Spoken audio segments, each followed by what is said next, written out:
Hi, this week we are going to visit with Turner Middle School students. I had a chance to visit with two of their classes this past week, talking about the ideal JAG-K student. We talked about resiliency, project-based learning, and some other really interesting topics. And here are some of the highlights from those visits last week. Thanks, Turner Middle School.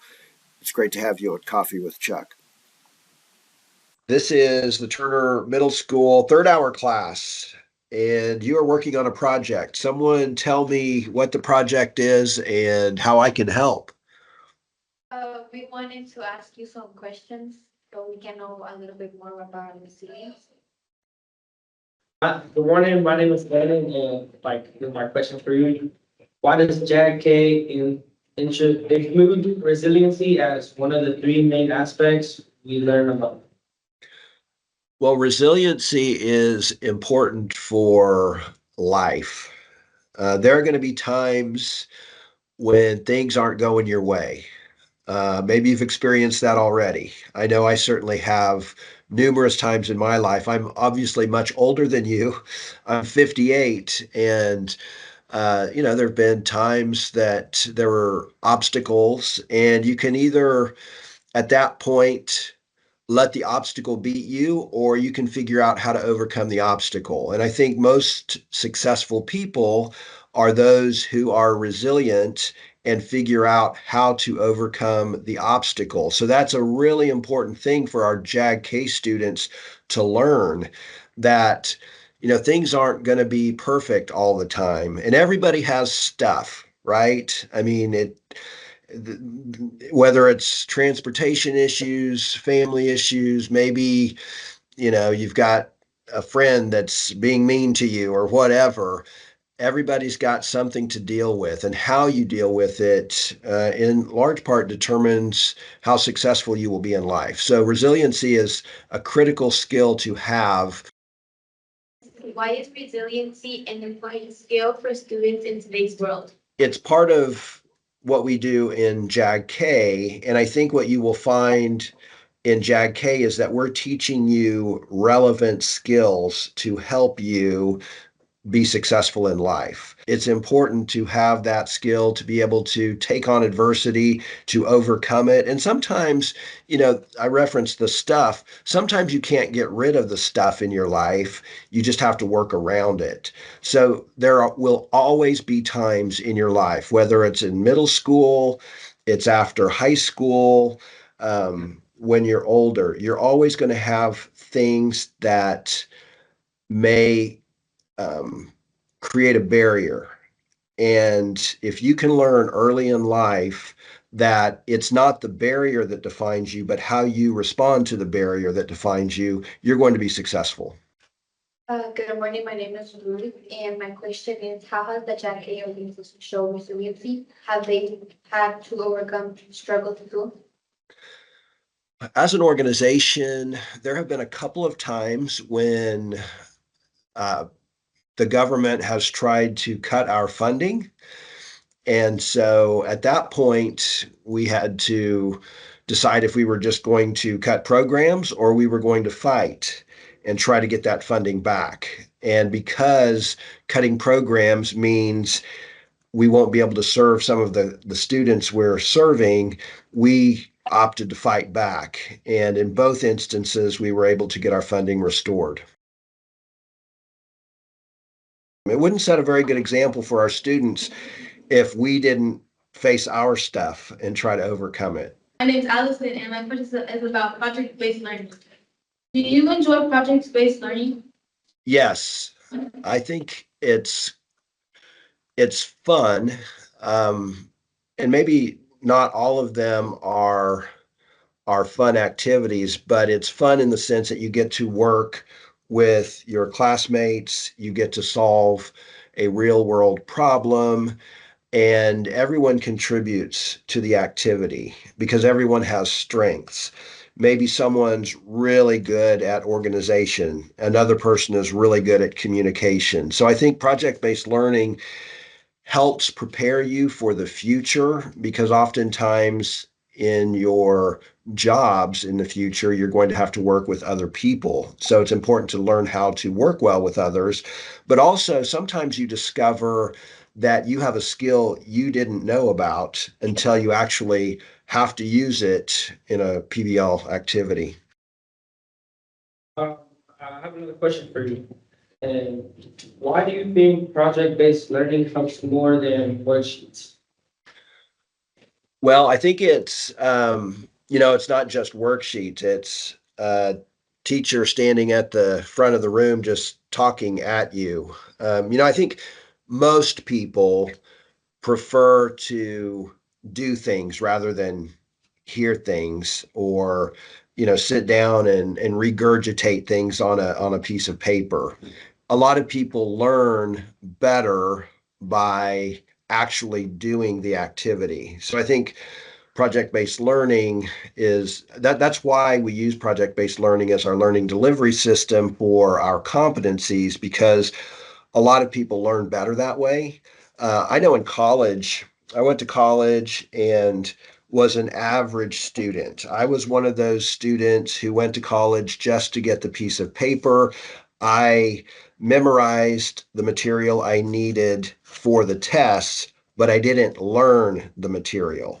So I think sometimes worksheets, they just are a tool for regurgitating memorized information. Project-based learning activities actually teach you how to do things. What role do employers play in the JAG-K program?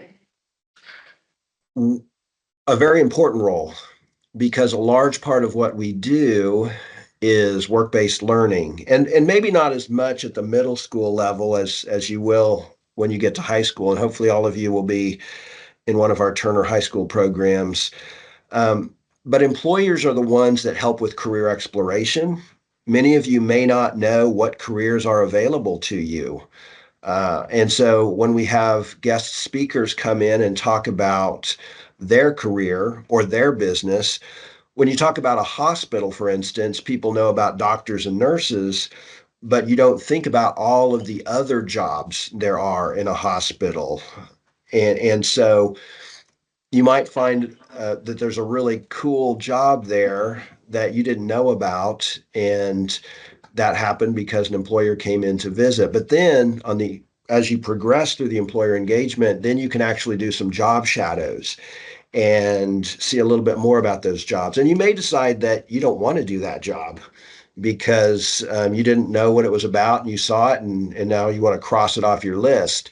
And then ultimately, we'd love to have paid internships or youth apprenticeships or regular paid apprenticeships. So employers are critical in what we do. Our name is Jobs for America's Graduates. So jobs certainly are important, and learning those skills to be a good employee, a successful employee, that's also important. Why did you want to be the president of JAG-K? Well, because I wanted to be in a job that allowed me to serve others. For most of my adult life, I've been in public service in one way or another. For a long time, I was in government service, and um, I just believe that we're all called to serve others. And I was in a position in government where I had the opportunity to visit a JAG-K classroom. It was August 27th, 2014, in fact. And we met a student named Zach who, I was talking about stuff. Zach had a lot of stuff in his life. His dad died in his arms. His mom kicked him out of the house. He was he was hanging out with people that were just bringing him down. And he got in the JAG-K program at his school, and his life just turned around. He became president of his career association. He started to gain self confidence through some of the activities we do, like public speaking. And he said on that day, JAG-K saved his life. And I wanted to be part of that. And so a couple of years later, the president job opened up for JAG-K, and they asked if I was interested, and I said absolutely. And I went through the process and fortunately was hired.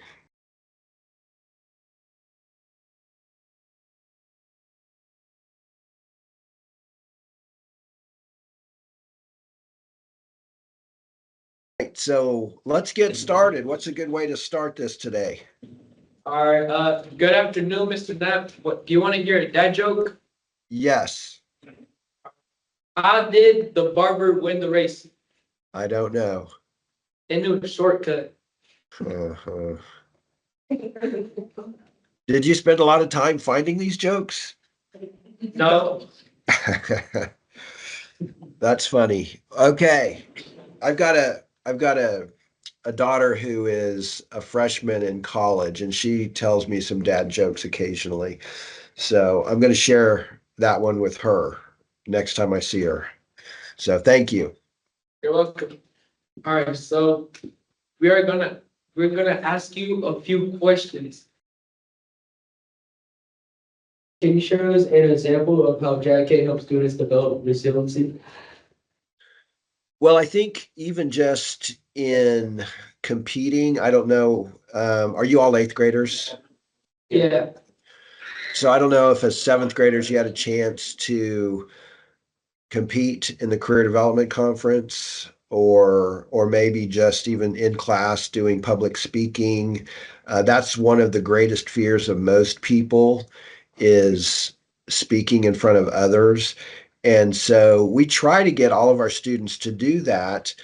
And that's an example of teaching students how to overcome a fear or a barrier to success. Um, there are a lot of different areas where we try to get you out of your comfort zone.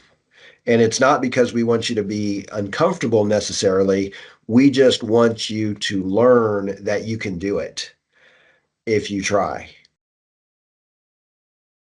The competition is really a good example because when you prepare for something and you work hard at it, oftentimes you're going to see some kind of success. Even if you don't win the medal, you're still going to be more comfortable speaking in front of someone or doing a job interview or whatever the case may be. So it may be just a personal victory, and that matters.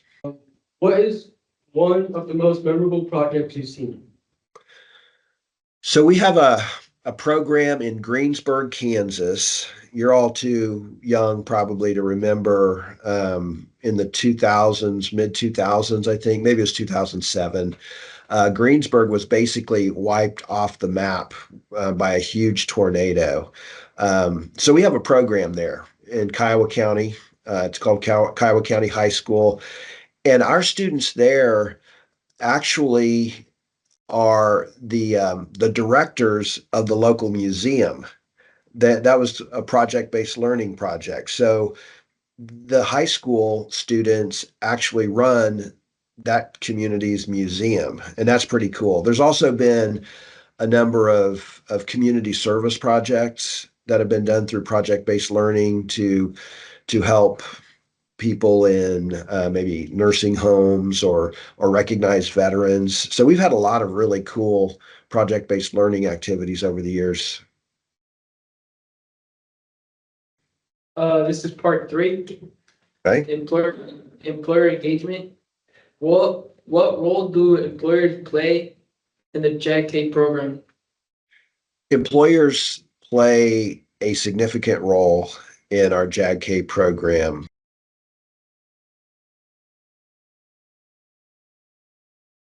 We want employers to come in and tell you about career opportunities that maybe you didn't know existed. We also want you to be able to visit, and this is going to be more at the high school level, but not, I mean, you can do it in middle school. Um, Go visit a business, find out what they do, find out that there are probably a lot of career opportunities that you didn't think of while you're visiting. Then we want you to job shadow and then maybe get a paid internship. It could lead to a full time job. It could it could help you cross something off the list. Maybe you job shadow in a job you think that you loved or wanted to do, and then you realize it's not as great as you thought. What advice would you give to employers who want to get involved with JAG-K? I would just say make contact with the career specialist and get involved because JAG-K produces outstanding employees. We teach the importance of showing up to work on time, working hard while you're on the job, and having a good attitude while you're there. So we help you learn how to get the job. But then more importantly, I would say is keeping the job and growing in your job. And so employers, if they start a relationship with JAG-K, they're going to get to know the JAG-K students. They'll have an inside track maybe on getting those students to work for them. We have a number of employers who actively seek JAG-K students because they know they're prepared to be good employees. There are a number of ways employers can get involved, and I would certainly encourage them to do that. What is the most common job you recommend for graduates? I don't know that, everybody's different.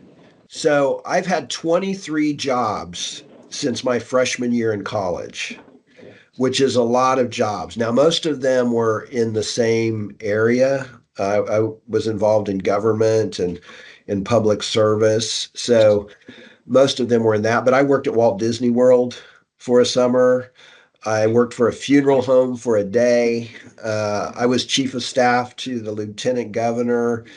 Worked for 4 members of Congress. So I've done a lot of different things. So those were good jobs for me, but that may not be what I would recommend for someone else. What I would recommend is you find a job that you love doing and it doesn't feel like a job. And that's why career exploration is so important at this age.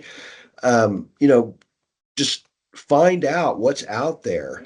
And what do you like doing? Do you like working with your hands? Well, there are a number of occupations that allow you to be creative with your hands and make good money.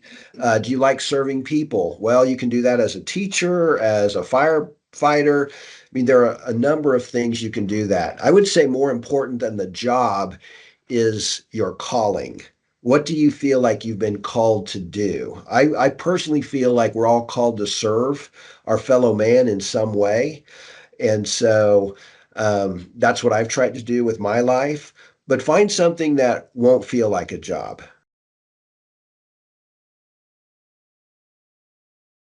I think we're good. All right. Well, hey, thanks for inviting me. I appreciate it. Thanks, Doug. Thank you. See you later. Bye. Bye. Bye.